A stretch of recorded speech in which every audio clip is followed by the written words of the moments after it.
Hey everyone, welcome to Anki Basics, and today I have a very simple guide to understanding and making closed deletion flashcards. So without wasting any of your time, let's jump right into it.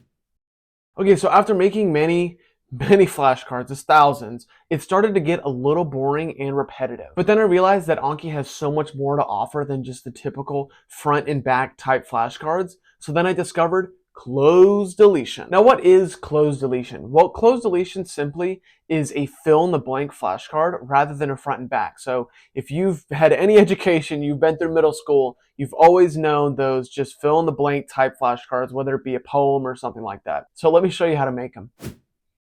Thankfully, Cloze Deletion is not some add-on where you have to copy the code and paste it here and go back and forth, all that garbage. All you have to do is open up Anki and click Add. You will most likely be on a basic flashcard, and if you're already lost, I will put a video up here or here, somewhere in the video, I will put a link to a different video where you can learn all the fundamental things about what Anki is and how to use it. On the top left, click Type, and then change the type of flashcard to closed deletion. And congratulations, we are already halfway there. Now simply start to type the sentence that you would like to base your card off of. So I will do, the femur is the largest bone in the body. Then click the three dots with the bars on the right, and then type femur in the parentheses. Doing so will make femur the word that you have to recall in the sentence when you answer the flashcard. Now continue the sentence and we will type is the largest bone in the body. Now you're done with the flashcard, just click add and you are ready to go.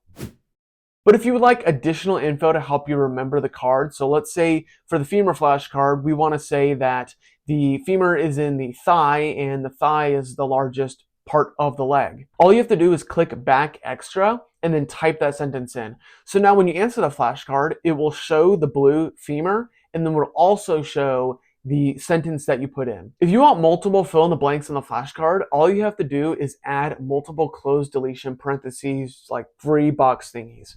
So if we want to say the femur is the largest bone in the body and the stapes is the smallest. Next, click add and it will make two separate closed deletion flashcards. One hiding the word femur and one hiding the word stapes. If you want multiple fill in the blanks on the same flashcard, click the parentheses that shows the three dots without the plus sign. Make sure not to click the one with the plus sign and make the card just as normal. This will make it to where both terms need to be answered correctly before you can pass the card. All right, well, that's pretty much everything there is to know about closed deletion flashcards. If you have any questions, leave them down in the comments below. I'll be happy to answer them. Remember to like and subscribe. Remember to study hard, study smart, and I'll see you guys next time.